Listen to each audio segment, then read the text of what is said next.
একটা একমাত্রিক গতি, একটা হলো দ্বিমাত্রিক গতি। মাত্রা তো বুঝো, মাত্রা মানে কি? অক্ষ। অক্ষই হলো মাত্রা, এক্স অক্ষ, ওয়াই অক্ষ, জেড অক্ষ, এগুলোকে আমরা বলি মাত্রা। একমাত্রিক গতি কেমন? একমাত্রিক গতি হলো এইটা একটা গাছ, এখান থেকে একজন মানুষ, তার পায়ে একটা ফুটবল ছিল, সে তার বন্ধুকে সেই ফুটবলটা পাস দিল। কিভাবে? ভূমির উপর দিয়ে গড়ায় গড়ায় পাস দিছে। কিভাবে? গড়ায় গড়ায় পাস দিছে, যেন ভূমির উপর দিয়ে গড়ায় গড়ায় গড়ায় গড়ায় এই প্লেয়ার পর্যন্ত পৌঁছাইতে পারে। আবার এখানে একটা গাড়ি চলতেছে, এই গাড়ি এখান থেকে রওনা করলো, করে এই বরাবর এইখানে পৌঁছালো এই গাড়ি। তাহলে এই যে গাড়ির যে গতিপথ, গাড়ির গতিপথটা হলো একমাত্রিক গতি, মানে একটা অক্ষ বরাবর, শুধুমাত্র এক্স অক্ষ বরাবর। আবার আমার হাতে যেমন ধরো এই যে মার্কার, এই মার্কারটাকে আমি উপরের দিকে ছুড়ে দিলাম, এই যে আমার হাতে পড়লো, এই গতিটা হলো একমাত্রিক গতি। এখান থেকে একটা বস্তু আছে, যে বস্তুকে আমি উপরের দিকে ছুড়ে মারলাম এবং ঘুরে এসে আমার হাতে পড়লো, তাহলে এই গতিটাকেও আমরা বলবো একমাত্রিক গতি। ঠিক আছে? এই গতিগুলো হল না, ত্রিমাত্রিকে যাচ্ছে না, কারণ এই যে দেখো তার সরণ বা বেগটা কোন দিকে? একটা অক্ষ বরাবর, একটা সাইডে। হ্যাঁ, একটা অক্ষ বরাবর তার গতি, সরণ সবকিছু হলো একটা অক্ষ বরাবর, এই জন্য এটাকে আমরা বলতেছি একমাত্রিক গতি। দ্বিমাত্রিক গতি হলো যেই গতির ভিতরে দুইটা অক্ষ থাকবে, যেই গতির ভিতরে থাকবে দুইটা অক্ষ। কিরকম? ধরো এই যে এইটাকে আমরা বলবো দ্বিমাত্রিক গতি। কেন দ্বিমাত্রিক গতি বলতেছি? এখান থেকে যখন আমি মারলাম, এইখানে যখন আসলো, তাহলে এই বরাবর একটা দূরত্ব আছে, আবার উপর দিয়ে যে আসছে এইটা একটা পথ, তাহলে উপর দিয়ে আসা মানে কি? ওয়াই অক্ষ, নিচ দিয়ে আসা মানে এক্স অক্ষ। তার মানে এই বস্তুটা সে দুইটা অক্ষের দিকেই দূরত্ব অতিক্রম করছে, একটা এক্স অক্ষ বরাবরও করছে, একটা আবার ঘুরে আসছে ওয়াই অক্ষ বরাবরও। তো এই জন্যই এই গতিগুলাকে আমরা বলি দ্বিমাত্রিক গতি। কিরকম? ওই যে ধরো রোনালদোর বাইসাইকেল কি, এখান থেকে কোনো একটা বলকে শর্ট করার পরে সেটা এই রকম ঘুরে গিয়ে এই জায়গাতে পড়লো, এই গতিটাকে আমরা বলি দ্বিমাত্রিক গতি। এই গতিটাই হলো দ্বিমাত্রিক গতি। ঠিক আছে? ত্রিমাত্রিক গতি আছে। ত্রিমাত্রিক গতি মানে তিনটা অক্ষ থাকবে। ত্রিমাত্রিক গতি মানে তিনটা অক্ষ বরাবর। কিরকম হতে পারে? উদাহরণ চিন্তা করো দেখি। তুমি কি বার্সা ফ্যান নাকি? ও আচ্ছা, মানে ওই আর কি, মানে ওই মেসির ফ্যান যারা, তারা হলো মানে মিয়ামিতে যাওয়ার পরে মেসির ফ্যান যারা বা বার্সা ফ্যান যারা, তারা মেসিকে স্বীকার করে বাট মিয়ামিকে স্বীকার করে না। মানে তারা এরকম না যে মেসির জন্য মিয়ামি ফ্যান হয়ে গেছে, এরকম না, বার্সা প্লাস মেসি, এরকম ওই যে উদ্ভাসের মতো, ইঞ্জিনিয়ারিং প্লাস বায়োলজি ওরকম। তো এরকম এটা কি হতে পারে দেখো, যে বল এদিকে শর্ট করলো, সেটা কার্ভ করে যদি আসে, তাহলে সেক্ষেত্রে কি? তিনটা অক্ষ থাকবে, একটা উচ্চতা, একটা এক্স অক্ষ, এক্স অক্ষ, ওয়াই অক্ষ, জেড অক্ষ, তিনটাই। যে বল নর্মালি এখান থেকে যখন এখানে পড়তেছে, তখন কি? একটা উচ্চতা, একটা এদিকে, তিনটা। আর যদি সেই বলটা এদিকে শর্ট করার পরে কার্ভ করে ঘুরে, তাহলে আবার এদিকে একটু সরে আসলো। বুঝতে পারছো? যে এইটা হলো এরকম এই পর্যন্ত আসলো, তার মানে কি? নিচে একটা, উপরে একটা। বাট যদি এটা ঘুরে আমার এখানে আসতো, মানে আমি এটাকে শর্ট করলাম এই যে এই জায়গায় এরকম, এই পজিশনে, তাহলে এখান থেকে এই পজিশনটা কি?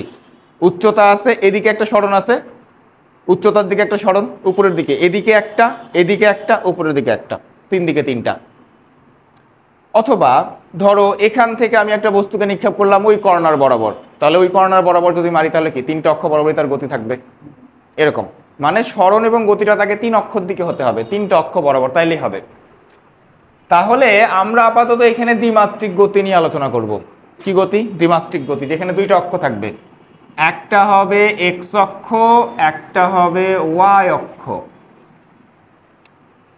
এখন এখানে সমস্যা যেটা তৈরি হবে সেটা হলো, তোমরা গতির যে সকল সমীকরণগুলোকে শিখে আসছো, এই সমীকরণগুলো কি দেখছো কখনো? না দেখোনি?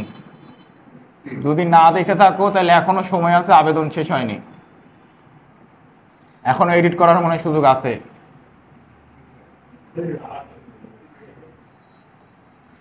যদি এগুলো সমীকরণ কখনোই দেখে না থাকো, মনে হয় যে না এগুলো আমি জীবনে কোনোদিন দেখিনি, না না, এই এই সূত্র ধীরে ধীরে দেখতে গেলে ইন্টারমিডিয়েট শেষ হয়ে যাবে।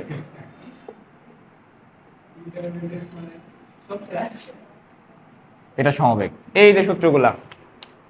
আচ্ছা, তাহলে সমবেগ দেখো, এই কয়েকটা সূত্র এগুলা তোমাকে শেখানো হয়েছে একমাত্রিক গতির জন্য। তোমাকে বলেই দেওয়া হয়েছিল যে গতি সূত্রগুলো খাটবে কোথায়, একমাত্রিক। মানে কোনো বস্তু যদি এক্স অক্ষ বরাবর গতিশীল হয় তার জন্য তুমি এমনি বেগ বের করতে পারবা, যদি এক্স অক্ষ বরাবর গতিশীল হয় তার জন্য এমনি সরণ বের হবে। কিন্তু দ্বিমাত্রিক গতির জন্য আমরা কি করব? আসো আমরা আগে দ্বিমাত্রিক গতির জিনিসপত্রগুলোর সাথে একটু পরিচিত হই। এখান থেকে যখন একটা বস্তুকে ছুঁড়ে মারা হবে তখন এই বিন্দুটার একটা নাম আছে, এটাকে বলে প্রক্ষেপ বিন্দু বা নিক্ষেপণ বিন্দু। প্রক্ষেপ বিন্দু বা নিক্ষেপণ বিন্দু, যেখান থেকে ছুঁড়ে মারা হবে। এবং যখন তুমি একটা বস্তুকে উপরের দিকে দ্বিমাত্রিক গতিতে পাঠাবা তখন তাকে অবশ্যই কি করতে হবে, একটা কোণ করে ছুঁড়ে মারতে হবে। একটা কোণ লাগবে, কোণ লাগবে না? যদি তির্যক ভাবে যায় তাহলে তো অবশ্যই একটা কোণ লাগবে। তাহলে সেই কোণটা হবে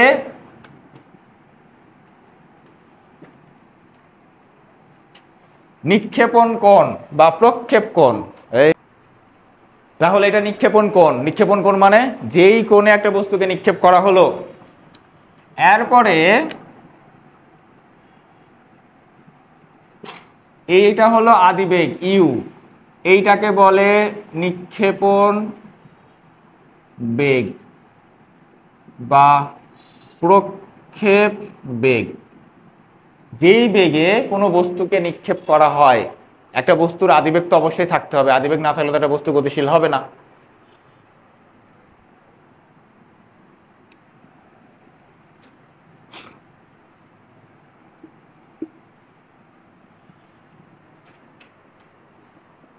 এরপরে যখন একটা বস্তুকে আমি ছুঁড়ে মারবো তখন সে কোথাও না কোথাও গিয়ে তো পড়বেই, এমন তো না যে আকাশে উড়ে চলে যাবে। এরকম যায় কিন্তু, আকাশে উড়ে যাওয়ার একটা বেগ আছে, জানো তোমরা?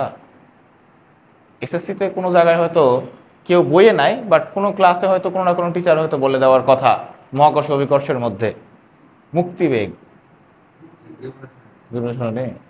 মুক্তিবেগ নামে একটা বেগ আছে, মুক্তিবেগ, মুক্তি, এটা আমরা পড়ব। মুক্তিবেগ পৃথিবী থেকে কোনো বস্তুকে যদি 11.2 কিলোমিটার পার সেকেন্ড বেগে নিক্ষেপ করা হয় উপরের দিকে, তাহলে সে আর কোনোদিন পৃথিবীতে ফেরত আসবে না এই বেগে। এরকম বেগে তুমি যদি উপরের দিকে মারো তাহলে সে আর পৃথিবীতে কোনোদিনই ফেরত আসবে না। মানে হলো পৃথিবীর অভিকর্ষীয় ত্বরণের বলয় বের থেকে বের হয়ে চলে যাবে। হ্যাঁ, বেশি তো। শব্দের বেগ তো হলো 330 বা 32, এটা হলো মিটার করলে কত হয়? আরেকটা শূন্য হবে মনে হয়, নাকি শূন্য বেশি হয়ে গেল? একটা বেশি হয়ে গেছে, এই 11,200 মিটার পার সেকেন্ড। আচ্ছা, তাহলে এইটা কিন্তু মুক্তিবেগ না, এটা নর্মাল বেগ। তার মানে বস্তু পড়বেই কোথাও না কোথাও এক জায়গায়, কারো মাথায় হোক কারো পিঠে হোক, কোথাও না কোথাও এক জায়গায় পড়বে। তাহলে যেখানে পড়লো এই মাঝখানের যেই দূরত্বটা, এইটাকে আমরা বলবো অনুভূমিক পাল্লা। এটার নাম আছে একটা আর, এই আর বলে, আর মানে হলো অনুভূমিক পাল্লা।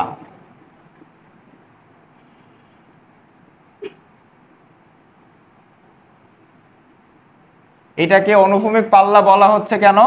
কারণ এই দূরত্বটা হলো ঠিক অনুভূমি বরাবর। দূরত্বটা কভার করছে কোথায়? অনুভূমিতে, মানে মাটি থেকে দূরত্ব।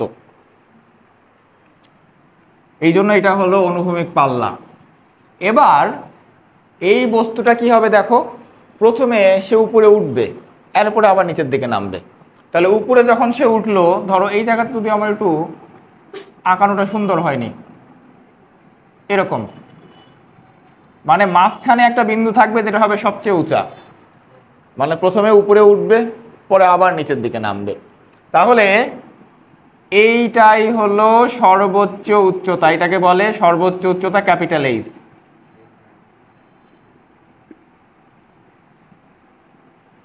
সর্বোচ্চ উচ্চতা ক্যাপিটাল এইচ, ঠিক আছে? যে সর্বোচ্চ কত উচ্চতায় উঠবে, উঠবে আবার নিচের দিকে নামা শুরু করবে। ওকে, এরপরে আরেকটা জিনিসের সাথে পরিচিত হও যেটার নাম ক্যাপিটাল টি। এইটাকে বলে বিচরণ কাল।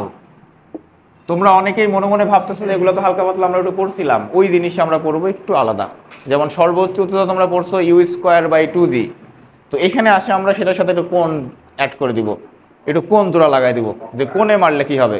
তারপরে তোমরা পড়ছো বিচরণ কাল মানে উঠতে আর নামতে সময় 2u/g, ওই 2u/g এর সাথে আমরা একটু কোণ লাগাই দিব খালি এই কোণের জন্য। তো এগুলো আমরা আস্তে আস্তে যাবো। তাহলে বিচরণ কাল, অথবা আরেকটা নাম আছে এটা, সেটা হলো উড্ডয়ন কাল। উড্ডয়ন কাল, উড্ডয়ন কাল মানে ওড়ার সময়। তাহলে বিচরণ কাল বা উড্ডয়ন কাল মানে কি, যে বস্তুকে যখন আমি মারলাম, এই মারার পরে যখন সে পড়বে, এই মারা এবং পড়ার মধ্যে সময় কত, মারার কত সময় পরে গিয়ে পড়বে, ঠিক আছে। তো এই জিনিসপত্রগুলোর সাথে আমাদের পরিচিত থাকলেই হবে।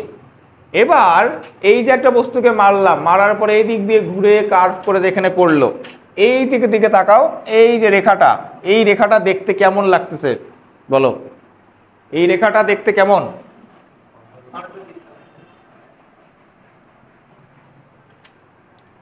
কি হলো, কার ফোন বাজে? এই গতিপথের একটা আলাদা নাম আছে, সেই গতিপথের নামটা হলো প্রাস।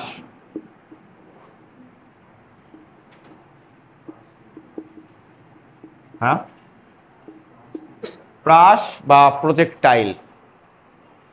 প্রাস হলো এই গতিপথটাকে বলে প্রাস, যে যখন একটা বস্তুকে আমি ছুঁড়ে মারি এরকম কার্ভ করে গিয়ে পড়ে, এই রাস্তাটার নামই প্রাস, মানে এটা দেখতে যেরকম। এবং এই শেপের একটা ম্যাথমেটিক্যাল পরিচয় আছে, সেই ম্যাথমেটিক্যাল পরিচয়টা হলো পরাবৃত্তীয়।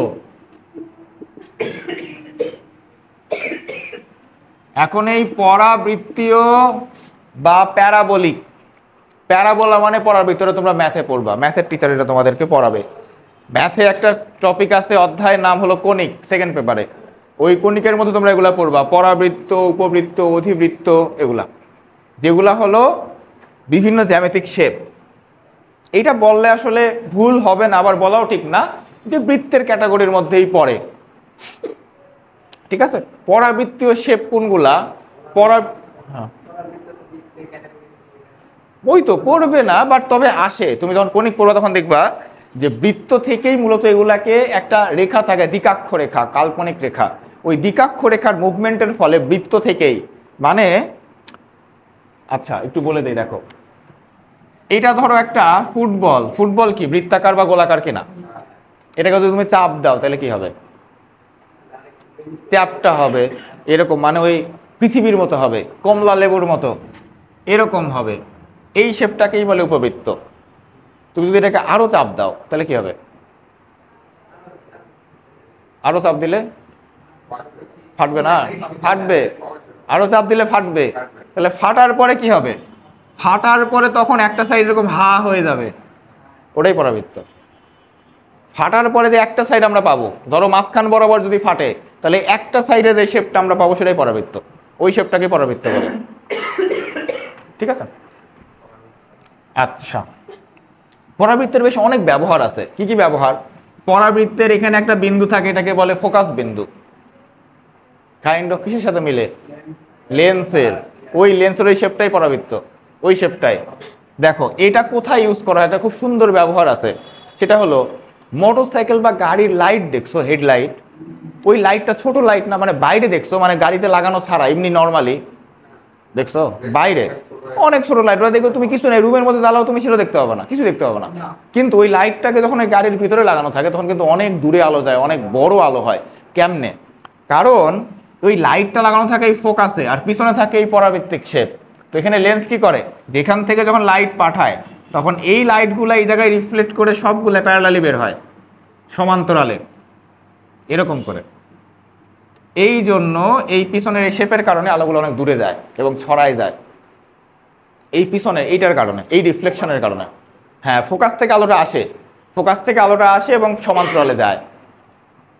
এটা আমরা যে আমি কিসের মধ্যে পড়বো, আলোর মধ্যে। এটা তোমরা 9, 10 একটু পড়ে আসছো ছবি আঁকানোর ক্ষেত্রে, যে ফোকাসে মিলিত হয় রেখা, আবার ফোকাস থেকে আসলে সমান্তরালে যাবে। সমান্তরালে আসলে ছবি আঁকানোর সময় লাগতো না যে লক্ষ্যবস্তু সাইজ কত হবে, উল্টা হবে না সিধা হবে, ওটার জন্য। তাহলে ফোকাস সমান্তরালে আসতে যায় ফোকাস দিয়ে, ফোকাস থেকে আসতে যাবে সমান্তরালে। তো এই যেহেতু আলোটা ফোকাস থেকে আসে, এজন্য যায় সমান্তরালে, আর সমান্তরালে যাওয়ার কারণে আলোটা অনেক দূরে যায় এবং অনেক বেশি ছড়ায় পড়ে। আর ওই শেপটাই হলো পরাবৃত্ত, আবার এই শেপটাও হলো পরাবৃত্ত। ওকে, তাহলে এই গতিপথটাকে বলা হয় প্রাস। এই গতিপথটাই প্রাস, আর এই প্রাসই আলোচনা করব আমরা আজকের ক্লাসে। আমরা আলোচনা করব প্রাস নিয়ে। তাহলে প্রাস বুঝছো কিনা এখন বলো দেখি, এই প্রাস আমাদের কেন শিখতে হবে, এটা কি কাজে লাগে? মিসাইল মারার জন্য, যুদ্ধের জন্য মিসাইল লঞ্চারে ব্যবহার করা হয়, যে কত ডিগ্রি অ্যাঙ্গেলে মারলে কোন দেশে গিয়ে আঘাত করবে। মনে আছে ইসরায়েল ইরান যুদ্ধের মধ্যে ইসরায়েল একটা মিসাইল মারছিল, ওই কমান্ডারের শুধু বেডরুমই আঘাত করছে, ওই বিল্ডিং এর অন্য কোথাও কোনো ক্ষতি হয়নি। ওই অ্যাকুরেসি আসে মূলত এখান থেকে, যে তুমি কত কোণে মারতেছো, কত বেগে মারবা, সেই অনুযায়ী কত দূরে পড়বে এবং কোন বিন্দুতে আঘাত করবে সেটা নির্ণয় করা যায় এখান থেকে। ঠিক আছে, দেখছো এমনিতে ডেমো ভিডিও তো এরকম আসে মাঝে মধ্যে, যে গাড়ি থেকে মিসাইল লঞ্চ করে, একটা বড় ট্রাক থাকে না, ট্রাকের উপর থেকে, তো দেখবো যে মিসাইলগুলো উপরে এরকম করা যায়, আবার আস্তে আস্তে নামানো যায়, অ্যাঙ্গেল চেঞ্জ করা যায়। ওই অ্যাঙ্গেলের উপর ডিপেন্ড করে যে কোথায় যায় আঘাত করবে। ঠিক আছে, তার মানে এই না যে তুমি এই অধ্যায় পড়ে ফেললেই যায় তুমি বলবা যে না আজ থেকে আমি নিজেকে কমান্ডার দাবি করব, তা করতে পারবো না। কিন্তু কিছু জিনিস এগুলো শিখতে পারবা, যেগুলো এখানে কোন জায়গাটা কি বোঝায় সেটা তোমরা চিনে ফেলছো। এই বিন্দুটাকে বলে, এখানেও একটা নাম লেখো, যেটাকে সর্বোচ্চ বিন্দু বলো, যে প্রাসের সর্বোচ্চ বিন্দু। তাহলে এখন থেকে যখন আমরা প্রাস শব্দটাকে ব্যবহার করব তখন আমরা এই শেপটাকেই বুঝবো। প্রাস মানে এই শেপ, এই অবস্থাটাই হলো প্রাস। হ্যাঁ, চাঁদার মতো কাইন্ড অফ। টি সেকেন্ড সময় পর বেগ, টি সেকেন্ড সময় পরে আমরা বেগ নির্ণয় করতে চাই। এখান থেকে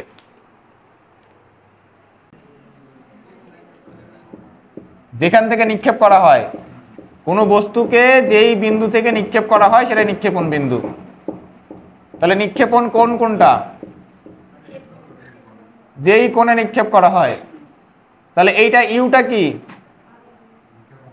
নিক্ষেপণ বেগ, যেই বেগে নিক্ষেপ করা হলো। আচ্ছা, আর থিটা কোণে নিক্ষেপ করা হয়েছে। এই দুইটা জিনিস দেওয়া আছে প্রশ্নে। তোমাকে জিজ্ঞাসা করছে টি সেকেন্ড পরে বেগ কত হবে। তো প্রথমে আসো, এটা যে দ্বিমাত্রিক গতি, এটা নিয়ে তো আমাদের কোনো প্রশ্ন নাই।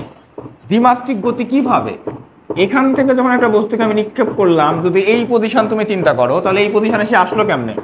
এই দিকে তার একটা দূরত্ব আছে, উপরের দিকে তার একটা দূরত্ব আছে। তাহলে দুই দিকে যদি সে দূরত্ব অতিক্রম করতে পারে বা করে থাকে, তাহলে অবশ্যই দুই দিকে তার কি থাকবে? বেগ থাকবে। কারণ দুই দিকে যদি বেগ না থাকে তাহলে সে দুই দিকে দূরত্ব অতিক্রম করলো কিভাবে? বেগ ছাড়া তো দূরত্ব অতিক্রম করা পসিবল না। তাহলে যদি সে এই পজিশনে থাকে, তাহলে এই পজিশনেও তার কি দুইটা দিকেই আলাদা আলাদা বেগ আছে, এবং আলাদা বেগের কারণেই তো দুই দিকে দূরত্ব অতিক্রম করছে। যদি তুমি এই বিন্দুতে চিন্তা করো, এই পজিশনে, তাহলে এদিকে তার একটা বেগ আছে, এদিকে তার একটা বেগ আছে। এই জন্য এটাকে আমরা বলছি কি? দ্বিমাত্রিক গতি বা দ্বিমাত্রিক ব্যবস্থা। তাহলে দ্বিমাত্রিক গতির জন্য দুই দিকেই তার দুইটা আলাদা আলাদা বেগ আছে, একটা এক্স অক্ষের দিকে, একটা ওয়াই অক্ষের দিকে। আচ্ছা, তাহলে আমরা বের করতে চাই টি সেকেন্ড সময় পরে বেগ কত হবে। তার মানে টি সেকেন্ড সময় পরে যে বেগে নিক্ষেপ করা হলো, টি সেকেন্ড ধরো 2 সেকেন্ড, 4 সেকেন্ড, 5 সেকেন্ড, 10 সেকেন্ড, এই টাইম পরে তার বেগ কত হবে। এই মুহূর্তে ধরো এরকম একটা জায়গা, এই জায়গায় আমি এই জায়গাতে বেগ বের করতে চাই। এই পর্যন্ত আসতে তার টাইম লাগছে কত? পুরোটা হলো টি। এখান থেকে শুরু করে এ থেকে এটা ধরো বি বিন্দু, তাহলে এ হতে বি পর্যন্ত পৌঁছাতে তার সময় লাগছে হলো টি সেকেন্ড। তো আমরা বের করতে চাই যে টি সেকেন্ড যে সময়, এই টি সেকেন্ড সময় পরে তার বেগ কত হবে। কমবে না বাড়বে? কমবে। বাড়বে কেন? যখন উপরের দিকে যাবে আস্তে আস্তে তখন কি বেগ কমে আসবে না? কারণ নিচের দিকে অভিকর্ষীয় ত্বরণ টানবে, তাহলে বেগ কমে আসবে। কমতে কমতে এই পজিশনে আসে বেগ হয়ে যাবে উল্লম্বটা 0, তারপরে এখান থেকে আবার পড়া শুরু করবে। তাহলে আস্তে আস্তে বেগ উপরের দিকে গেলে কমবে। এখন তাহলে এই জিনিসটা বুঝতেছো কিনা যে প্রত্যেকটা বিন্দুতে তার দুই ধরনের বেগ থাকবে, বেগের দুইটা অংশ থাকবে, যেটাকে আমরা বলছি উপাংশ। ধরো তোমার বা আমারই ধরো যে মোবাইল নষ্ট হলো, ধরো ডিসপ্লের সমস্যা, ধরে নাও কথার কথা। তখন ডিসপ্লের সমস্যা হলে এই ডিসপ্লে ঠিক করার জন্য সর্বপ্রথম যে আমি মেকানিকের কাছে যাব, সে কি করবে? প্রথমে ফোন ধরেই সে কি করবে? ডিসপ্লে খুলবে, আগে খুলে ফেলবে, কারণ না হলে ঠিক করবে কেমনে? আগে খুলতে হবে। তাহলে দেখো যখন আমি টি সেকেন্ড পরে বেগ বের করতে যাব, ওইখানে বেগের দুইটা উপাংশ আছে, সেই দুইটা উপাংশকে আমি আগে আলাদা করব, করে সেই দুইটা উপাংশকে আলাদা করে হিসাব করে আবার জোড়া লাগাই দিব, ওই ডিসপ্লের মতো, যে খুলে ঠিক করার পরে আবার যখন তোমাকে দিবে, আলাদা করে ফোন দিল, আলাদা ডিসপ্লে দিল, তাহলে লাভ হলো না। তোমাকে ডিসপ্লে এবং ফুল একসাথে জোড়া লাগাই দিবে, যেন তুমি আবার নর্মাল আগের মতো ইউজ করতে পারো। তো আমরা এখানেও সেম কাজ করব, যে উপাংশ দুটাকে আলাদা করব, করে কাজ কাম শেষ করার পরে আবার এক জায়গায় করে দিব, তাহলে হয়ে গেল। বুঝতে পারছো? তাহলে ধরো যদি আমরা এই বি বিন্দুতে বেগ বের করতে চাই, তাহলে এই বি বিন্দুতে বেগ বের করার জন্য আমাদের দুইটা উপাংশ বরাবর আমরা বেগ বের করবো, একটা এক্স অক্ষের দিকে, একটা ওয়াই অক্ষের দিকে, তারপরে দুইটাকে আবার এক জায়গায় করে দিব, তাইলে হয়ে গেল। তাহলে এবার কিন্তু আমরা এই সূত্রগুলোকে ইউজ করতে পারবো। কারণ কি, যখন আমি একটা বেগ বা একটা ভেক্টর রাশিকে দুটো উপাংশে ভাগ করে ফেলবো, তখন কিন্তু তার মাত্রা হয়ে গেছে একটা। যেমন দেখো, যদি আমি শুধু vx এর কথা চিন্তা করি, তাহলে vx শুধুমাত্র যাচ্ছে কোন দিকে? এক্স অক্ষ বরাবর, তার মানে কি একমাত্রিক। vy এর কথা যদি আমি চিন্তা করি, তাহলে vy যাচ্ছে কি শুধুমাত্র একটা অক্ষের দিকে বা একটা মাত্রায়, তাহলে এটা কি একমাত্রিক। তাহলে এবার কিন্তু আমাদের একমাত্রিক সূত্রগুলো খাটবে। বুঝতে পারছো? ওকে, তাহলে এবার আসো, আমরা বের করতে চাই vx, মানে এক্স অক্ষ বরাবর শেষ বেগ কত। তাহলে এক্স অক্ষ বরাবর শেষ বেগের জন্য ওই যে প্রথম সূত্র দেখো, ইউ প্লাস এটি, ইউ প্লাস এ টি। এখন বিভাজন কাদের হয়? শুধু ভেক্টরের। স্কেলারের তো কোনো দিক টিক নাই, স্কেলার রাশির তো কোনো দিক নাই, তাহলে বিভাজন কার হবে? শুধুমাত্র ভেক্টরের। এর মধ্যে ভেক্টর কারা? শেষ বেগ, আদি বেগ কি ভেক্টর না ভেক্টর না? ভেক্টর। বেগ হলেই ভেক্টর হবে। ত্বরণ ভেক্টর না ভেক্টর না? ভেক্টর। তাহলে ত্বরণেরও বিভাজন হবে, মানে ত্বরণ এক্স অক্ষ বরাবর। আর এখানে টাইম, টাইম তো ভেক্টর না, স্কেলার, স্কেলারের কোনো দিক ঠিক নাই। বুঝতে পারছো? এই সমীকরণ বুঝছো কিনা সূত্র? এবার আসো, ইউ এক্স মানে কি? এক্স অক্ষের দিকে আদি বেগ। তাহলে তোমার যে আদি বেগটা দেওয়া ছিল, সেটা কি এক্স অক্ষের দিকে দেওয়া ছিল? ছিল না, টোটাল দেওয়া ছিল। তাহলে তুমি যদি এক্স অক্ষের দিকে আদি বেগ নাও, তাহলে কি হবে বলো দেখি? U cos theta. নাইস। দেখো, তাহলে এক্স অক্ষের দিকে তোমার কি হবে? ইউ কস থিটা, আদি বেগটা। কারণ এই জায়গাতে যদি তুমি ভাগ করো, তাহলে এই জায়গাতে ইউটাকেও কি দুইটা অংশে ভাগ করা যাবে? তাহলে এই দিকে একটা অংশ, দিকে একটা অংশ, তাহলে এখানে হলো u cos theta plus a x t. যখন একটা বস্তু যেমন আদি বেগ, ধরো এই বেগটাকে আমরা কোন দিকে নিক্ষেপ করছি? এই বরাবর। তো ভেক্টরের কনসেপ্টে আমরা কি আলোচনা করছিলাম? যে যদি কোনো বস্তুকে এরকম দুইটা অক্ষের ভিতরে তির্যকভাবে নিক্ষেপ করা হয়, তির্যকভাবে যদি নিক্ষেপ করা হয়, তাহলে তার কি দুইটা অংশ থাকে, একটা অংশ থাকে এক্স অক্ষের দিকে, একটা অংশ থাকে ওয়াই অক্ষের দিকে। তাহলে যখন আমরা এক্স অক্ষের দিকের অংশ বের করতে চাই, তাহলে তখন আমাদের আদিবেগটাও কি নিতে হবে? এক্স অক্ষের দিকের আদিবেগ নিতে হবে। যখন আমি ওয়াই অক্ষের বেগ বের করবো, তখন আমাদের আদিবেগটাও নিতে হবে ওয়াই অক্ষের দিকে। তাহলে এক্স অক্ষের দিকে যদি আমি আদিবেগ নেই, তাহলে এই আদিবেগটা তো কোনো অক্ষ বরাবর দেওয়া নাই, মাঝখান দিয়ে দেওয়া আছে। তাহলে এইটাকে যদি আমি এক্স অক্ষ বরাবর বিভাজিত করি বা ভাগ করি, তাহলে এক্স অক্ষের দিকের যে ভাগটা, সেটা কি হবে? ইউ এক্স, এক্স অক্ষের আদিবেগ। তাহলে এক্স অক্ষের দিকে যদি ভাগ করি, তাহলে যে কোনটা কে তৈরি করছে? আদিবেগ না, এই যে ইউ, কোনটা তো ইউ তৈরি করছে। তাহলে ইউ যদি কোণ তৈরি করে, তাহলে ইউ এর জন্য এদিককার অংশটা কি হবে? ইউ কস থিটা, আর এদিককার অংশটা কি হবে? U sine theta. বুঝতে পারছো? ওকে, তাহলে এই পর্যন্ত কারো বুঝতে কোনো সমস্যা নাই। আচ্ছা, এবার আসো, নিউটন সাহেব তার প্রথম সূত্রে কি বলছিল? চলতে থাকবে। আচ্ছা, তাহলে বল, বলের মধ্যে কি থাকে? ত্বরণ। ভর আর ত্বরণ। ভর তো চেঞ্জ, ভর নিয়ে আপাতত আমরা আলোচনা করবো না, ভর তো চেঞ্জ হচ্ছে না। তাহলে চেঞ্জ হয় কি? ত্বরণ। তাহলে বল প্রয়োগ করা মানে কি? ত্বরণ পরিবর্তন করা। বল দেওয়া মানে হলো ত্বরণ বাড়ানো, বল বিপরীত দিকে দেওয়া মানে হলো মন্দন বা ত্বরণ আটকানো। দেখো, যখন একটা বস্তুকে আমি নিক্ষেপ করলাম, খেয়াল করো ভালো করে, ওই বস্তুর মধ্যে তো আমি বেগ দুইটাকে আলাদা করেই ফেলছি। তাহলে আমি যখন এক্স অক্ষ নিয়ে আলোচনা করবো, এবার কিন্তু আমি ওয়াই অক্ষের দিকের কোনো ঘটনাকেই চিন্তা করব না, শুধুমাত্র এক্স অক্ষের দিকের সকল ঘটনা চিন্তা করব। আবার যখন আমি ওয়াই অক্ষের বেগ নিয়ে আলোচনা করব, তখন শুধুমাত্র আমি ওয়াই অক্ষের দিকের ঘটনাগুলোকেই চিন্তা করব। তাহলে এক্স অক্ষের দিকে যদি তুমি চিন্তা করো, দেখো তো এক্স অক্ষের দিকে এই বেগটাকে কি কেউ আটকানোর চেষ্টা করতেছে? করতেছে না তো। এক্স অক্ষ বরাবর ওয়াই এর দিকে চিন্তা কিন্তু আমি করবো না। আবারও বলতেছি, যখন আমি বেগকে দুইটা অংশে ভাগ করে ফেলছি, তখন এক্স অক্ষের দিকে যখন আমি যাব, তখন শুধুমাত্র আমার চিন্তাটা কি হবে? এক্স অক্ষ বরাবর কি কি আছে। ওয়াই অক্ষের দিকে যখন যাব, তখন আমার চিন্তাটা হবে ওয়াই অক্ষ বরাবর। তাহলে এক্স অক্ষের দিকে এই বেগ, আদি বেগটা বা এই শেষ বেগ, যে কোনো বেগকে কেউ কমানোর চেষ্টা করতেছে? করতেছে, কেউ তো বাধা দিচ্ছে না। বাতাস আমরা আপাতত ইগনোর করব, ঘর্ষণ আপাতত আমরা ইগনোর করব এইখানকার জন্য। তাহলে দেখো এক্স অক্ষের দিকে তো বাধাদানকারী কোনো বল নাই, শুধুমাত্র বাধা কে দিচ্ছে? অভিকর্ষীয় ত্বরণ। তাহলে অভিকর্ষীয় ত্বরণ কাকে বাধা দিতে পারবে? ওয়াই অক্ষের অংশকে, কারণ অভিকর্ষীয় ত্বরণের উল্টা দিকে কি ওয়াই অক্ষ পড়ে, এই জন্য তো আমি আলাদা করে দিছি, এই জন্য তো আমি ওয়াই অক্ষটাকে আলাদা করি। যেমন ধরো যে মোবাইলের ক্ষেত্রে সমস্যা ডিসপ্লের, খোলার পরে মেকানিক কি ডিসপ্লে ঠিক করবে না ভিতরের ব্যাটারি ঠিক করবে? ডিসপ্লে ঠিক করবে। তাহলে যখন আমি আলাদা করে ফেললাম তখন ব্যাটারি সেগমেন্ট হয়ে গেছে আলাদা, ডিসপ্লে সেগমেন্ট হয়ে গেছে আলাদা। তাহলে এক্স অক্ষের দিকের যে অংশটা, তাহলে এক্স অক্ষের দিকে যদি আমি চিন্তা করি তাহলে তখন তো অভিকর্ষীয় ত্বরণ আসে না। এক্স অক্ষ বরাবর তো অভিকর্ষীয় ত্বরণের কোনো কাজ নাই, অভিকর্ষীয় ত্বরণের কাজ শুধুমাত্র ওয়াই অক্ষ বরাবর। তাহলে এক্স অক্ষ বরাবর এই বেগটাকে কেউ কমানোর চেষ্টা করতেছে না। তো এই জন্য আমরা বলবো যে এক্স অক্ষ বরাবর কোনো ত্বরণ থাকে না, ত্বরণ শূন্য। কারণ নিউটন কি বলছে যে যদি কোনো বল প্রয়োগ না করা হয়, বাহ্যিক বল যদি কাজ না করে, তাহলে সেক্ষেত্রে কি হবে না, তার অবস্থার কোনো পরিবর্তন হবে না। এটা হলো জনতার সূত্র, ল অফ ইনারশিয়া। যদি কোনো বাহ্যিক বল প্রয়োগ না হয়, তাহলে এখানে তো কোনো বাহ্যিক বল নাই। আমি যখন একটা বস্তুকে নিক্ষেপ করলাম, আমার নিক্ষেপ করার পরে তো আমার কাজ শেষ, আমি তো রকে ধরতে যাচ্ছি না, এবার সে একাই চলতেছে। তাহলে একাই যদি চলে তাহলে তাকে কেউ আটকাচ্ছে না, তাকে কেউ ধাক্কাও দিচ্ছে না। তাহলে এখানে কি হবে, ইউ কস থিটা। এইটাই হলো আমাদের। তাহলে এই সমীকরণটা হলো এক্স অক্ষ বরাবর শেষ বেগ। এটা কি এক্স অক্ষ বরাবর শেষ বেগ। এবার আমরা বের করতে চাই ওয়াই অক্ষ বরাবর শেষ বেগ কত হবে। তাহলে ওয়াই অক্ষ বরাবর শেষ বেগের জন্য কোন সূত্র ইউজ করবো বলো মেজবা? সূত্র কোনটা হবে?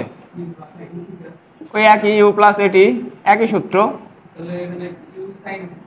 তাহলে এখানে হবে এই যে ওয়াই, এবার এখানে আমরা দিয়ে দিলাম ওয়াই। কেন ওয়াই দিলাম? কারণ এবার আমাদের বেগের সব হিসাব কিতাবগুলা কোন বরাবর?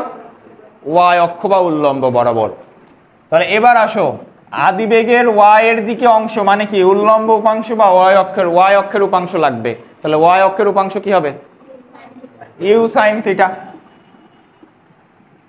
এবার এ ওয়াই মানে হলো ত্বরণ, কোন দিকে? ওয়াই অক্ষের দিকে। ত্বরণ আছে না নাই? আছে। কি ত্বরণ? অভিকর্ষীয় ত্বরণ। বস্তু যাচ্ছে কোন দিকে? উপরের দিকে। অভিকর্ষীয় ত্বরণ কোন দিকে? নিচের দিকে। তাহলে কি হবে? Minus GT. কারণ বস্তুর সরণ উপরের দিকে, বাট অভিকর্ষীয় ত্বরণ টানতেছে নিচের দিকে, এই জন্য। ঠিক আছে, এইটাকে দাও সমীকরণ 2। তাহলে এবার তোমার ডিসপ্লে রিপেয়ার করা হয়ে গেছে। এখন তুমি কিভাবে দিবা?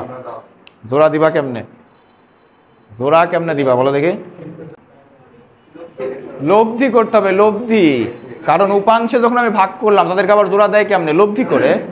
উপাংশে ভাগ করা মানে হলো আলাদা করা, আর এক জায়গায় করা মানে হলো লব্ধি করা। তাহলে লব্ধি কেমনে করব? এদের মধ্যে কোণ কত? এক্স অক্ষ এবং ওয়াই অক্ষের মধ্যে কোণ কত? 90 ডিগ্রি। তাহলে 90 ডিগ্রি করলে লব্ধির মান কি হবে? এটা হলো লব্ধির মান। এরপরে লব্ধির দিক কি হবে?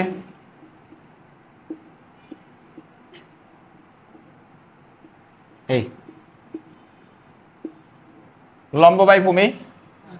এই যে লব্ধির দিক মানে কি? এই যে দেখো, এই যে বস্তুটা, এই দিকে খেয়াল করো, এখানে তাকাও একটু। যদি আমি এই পজিশনে বের করি বা এই পজিশন আছে, এই পজিশনে বের করতেছিলাম না, তাহলে এইটা যে উল্লম্ব, এটা হলো অনুভূমিক উপাংশ। তাহলে এই যে কোণ, যে ওই পজিশনে বস্তুটার কোণ কত, মানে ওই পয়েন্টে এসে কত কোণ করে যাচ্ছে। ওকে, দেখো কোণের বিষয়টা দেখো। ধরো আমরা এই পজিশনে, বস্তুটা যখন এই পজিশনে আছে তখন আমি বের করতে চাই যে বস্তুটা কোন দিকে গতিশীল, এই পজিশনে। তাহলে এই যে এই কোণটাই সেই থিটা যেটা আমরা বের করলাম, এই যেটা ওই পজিশনের জন্য এক্স অক্ষের সাথে তার কোণ কত, যেই পজিশনে আমি টি সময় পরে যেই পজিশনে গেছে সেখানে। হ্যাঁ, ঠিক আছে। তাহলে এইটাই হলো আমাদের বেগ নির্ণয়। হয়েছে? হয়ে গেলে আমি একটা প্রবলেম দেই, আমরা একটা অঙ্ক করে ফেলি। চলো এখান থেকে কেমন অঙ্ক আসে পরীক্ষায়। হ্যাঁ বলো, কোনটা? ত্বরণ 0 হলো কারণ এক্স অক্ষ বরাবর কোনো ত্বরণ থাকে না, এক্স অক্ষ বরাবর বেগ চেঞ্জ হয় না। এখন তোমার মনে হতে পারে যে বেগ যদি পরিবর্তন নাই হয়, যদি বেগ চেঞ্জই না হলো, তো এটা করলো কেন? তা জানতে পড়ারই কথা না, ঠিক না? তোমার এরকম মনে হতে পারে যে আপনি যেহেতু বললেন যে বেগ চেঞ্জ হয় না, তো বেগ যদি চেঞ্জ না হয় তাহলে পড়লো কেন? পড়ার তো কথা না। উল্লম্ব বেগের কারণে পড়ে, অনুভূমিক বেগের কারণে পড়ে না। অনুভূমিক বেগের কোনো চেঞ্জ হয় না। যেমন দেখো, এই সূত্রের দিকে তাকাও। যদি তোমাকে বলে 100 সেকেন্ড পরে বেগ কত, অনুভূমিক বেগ, একই সূত্র। 500 সেকেন্ড পরে কত, একই সূত্র। টাইম আছে এখানে? টাইম নাই। তার মানে টাইম চেঞ্জ হওয়ার সাথে সাথে কিন্তু বেগ পরিবর্তন হচ্ছে না, অনুভূমিকটা, পুরাটা না।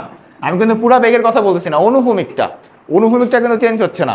দেখো, যদি তুমি এখানে খুঁড়ে এই জায়গাতে একটা সুড়ঙ্গ তৈরি করে দাও, এরকম গর্ত, একটা গর্ত করো, তাহলে এটা কিন্তু পড়তেই থাকবে এদিকে, এবং শুধু নিচে পড়বে না, আস্তে আস্তে ডানে চলবে।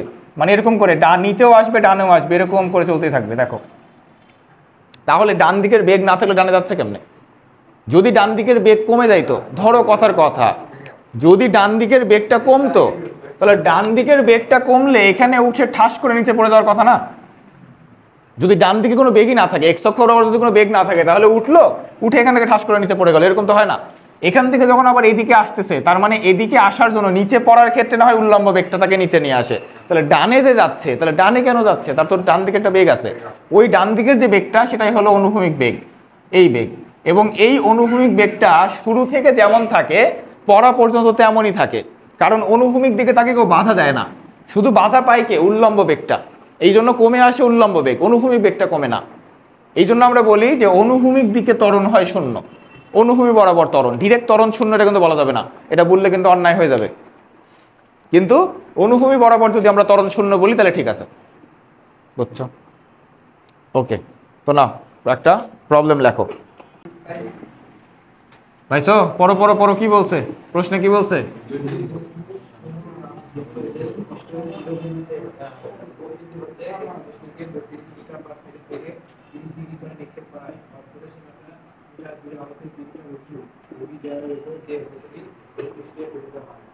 হ্যাঁ, হয়েছে, আর যাওয়ার দরকার নেই তোমার। তোমার ওটা গ নাম্বারের জন্য ওটা লাগবে না।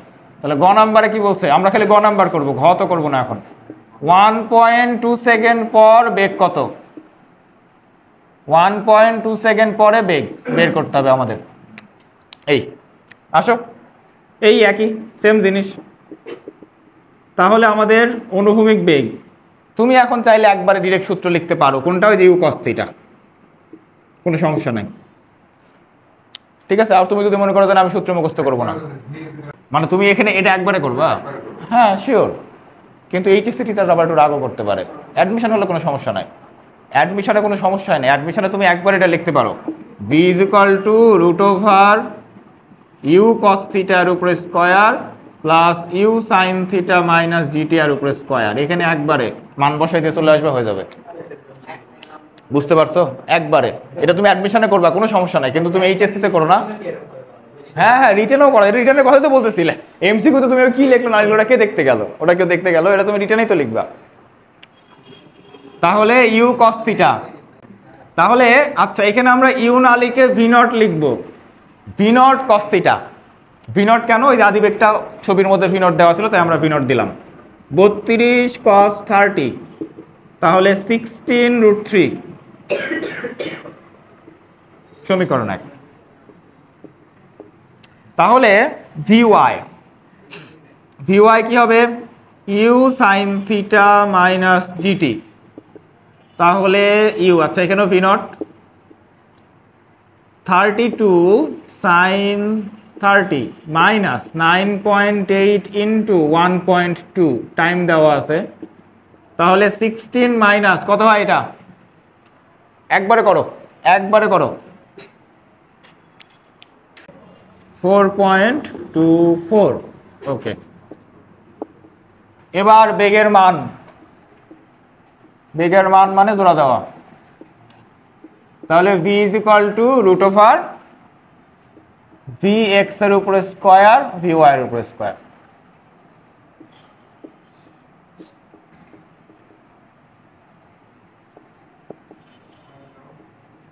কত হয়?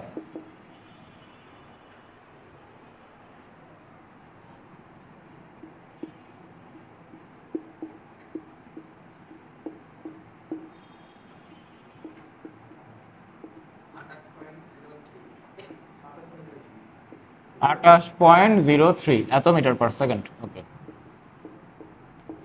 এরপরে দিক। আচ্ছা, দিক কেন বের করতেছি? কি বলছে? বেগ নির্ণয় করো। তো বেগ কি রাশি? ভেক্টর রাশি। ভেক্টর রাশি বের করতে বললে মান এবং দিক দুটাই বের করা উত্তম।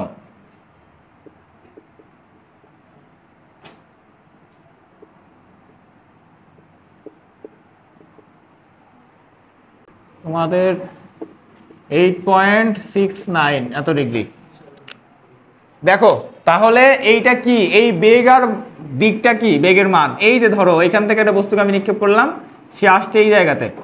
তাহলে এইখানে যদি একটা বস্তু চলে আসে, তাহলে এই পজিশনে বস্তুটার বেগ মানে এই যে এদিকে, আর এটা হলো এক্স অক্ষ, তাহলে এইটা হলো তার দিক, আর এইটা হলো বেগ।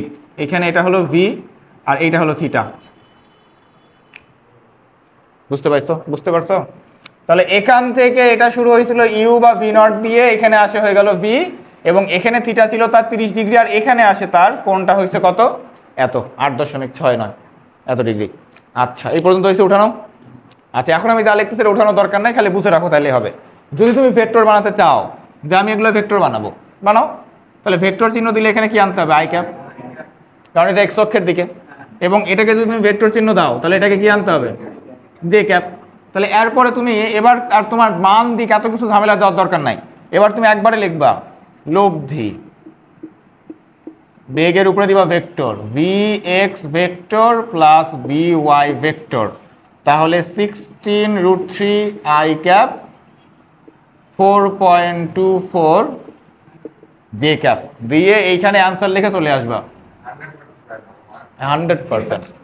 কারণ ভেক্টর, এটাই তো, ভেক্টরের মধ্যে মানও আছে দিকও আছে। তোমার চাইছে কি? বেগ। বেগ বের করে দিছোই তো তুমি, ভেক্টর বের করে দিছো। তাহলে যদি তুমি নাম্বার না দেয় টিচার, তুমি জিজ্ঞাসা করবে তাহলে আমাকে ভেক্টর পড়ালেন কেন? তাহলে এত কষ্ট করে আমি ভেক্টর কি জন্য পড়লাম? হ্যাঁ, আরে না, এইচএস তে কাটবে না। নাম্বার কাটবে কেন? নাম্বার কাটার তো কোনো প্রশ্ন না এখানে। কারণ তুমি বেগের মান ও দিক, যেমন ধরো মোবাইল ঠিক করার কথা যেটা বললাম, যদি যেমন এখন সার্জারির ক্ষেত্রে কি আগেকার সময় কি করতো? আগেকার সময় হলো ওই যে পাথরের জন্য পেটে পাথর হলে কি করতো? কেটে বের করতো না?